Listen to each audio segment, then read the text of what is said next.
तो पहलगाम में हुए आतंकवादी हमले की पृष्ठभूमि में एक महत्वपूर्ण डील हुई है भारत और फ्रांस के बीच। यह डील हुई है 26 रफाल मरीन्स विमानों को लेकर। रफाल एम विमान 26 भारत खरीदेगा फ्रांस से। इस पर मुहर लग चुकी है डील को लेकर। भारतीय नौसेना के मुख्यालय में, जहां पर भारत के जो डिफेंस सेक्रेटरी थे, रक्षा सचिव थे, वो शामिल थे। उनके काउंटरपार्ट फ्रांस की तरफ से प्रतिनिधि शामिल थे और भारतीय नेवी के तमाम आला अधिकारी भी वहां पर मौजूद थे। उनकी उपस्थिति में यह महत्वपूर्ण डील हुई है। आप जानते हैं कि राफेल फाइटर जेट्स 36 हमने कुछ साल पहले खरीद लिए हैं और ये जो डील हुई थी ये तकरीबन 58,000 करोड़ की हुई थी। और अंबाला एयरबेस हो या हाशिमारा एयरबेस हो पश्चिम बंगाल का, वहां पर दोनों जो राफेल हैं वो तैनात हैं। जो 36 थे, 18 अंबाला में और 18 हाशिमारा में। और अब जो भारत ने फ्रांस से ये डील की है, इसके तहत 26 राफेल एम विमान आएंगे। दोनों देशों के रक्षा मंत्री भी इसमें पूरी डील में इन्वॉल्व थे। जाहिर सी बात है, पूरी सरकारें दोनों इन्वॉल्व थी। विमान का निर्माण दसॉ एविएशन करेगा, जो कि भारत के लिहाज से उसमें बदलाव भी करेगा।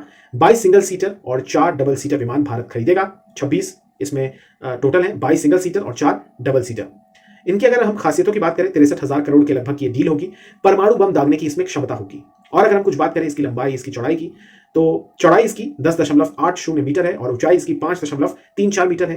23 अप्रैल को सीसीएस की बैठक हुई थी, जहां पर प्रधानमंत्री मोदी की अध्यक्षता में इस बैठक में कैबिनेट कमेटी ऑन सिक्योरिटी ने इसे स्वीकृति प्रदान की थी। 3,700 किलोमीटर यानी कि 3700 किलोमीटर की रेंज है। इसमें 2 पायलट का क्रू सवार हो सकता है। स्पीड इसकी 2200 किलोमीटर प्रति घंटे की है। 50,000 फीट की ऊंचाई तक ये उड़ान भर सकता है।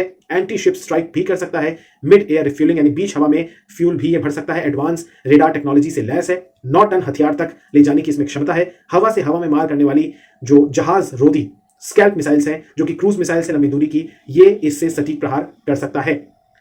इस पूरे विमान को अगर हम देखें तो ये पाकिस्तान के F-16 और चाइना के J-20 से काफी बेहतर है और इसको कहा जा रहा है कि आईएनएस विक्रांत पर तैनात होगा। अभी तक भारत के MiG-29 सीरीज के विमान तैनात थे, लेकिन अब उन्हें रिप्लेस करने की जरूरत है, क्योंकि ये आधुनिक भी है और ये राफेल के पिछले जो फाइटर जेट्स आए थे, जो कि 36 हमने खरीदे थे, उनसे भी काफी बेहतर है। आने वाले समय में 2 से 3 साल में इनकी डिलीवरी शुरू हो जाएगी। कहा जा रहा है रिपोर्ट्स के अनुसार कि 2028 में इनकी पहली खेप पहुंचेगी और 2031-32 तक पूरी खेप 26 विमानों की भारत आ जाएगी। तो भारतीय नौसेना की शक्ति में जबरदस्त वृद्धि होने वाली है, इजाफा होने वाला है।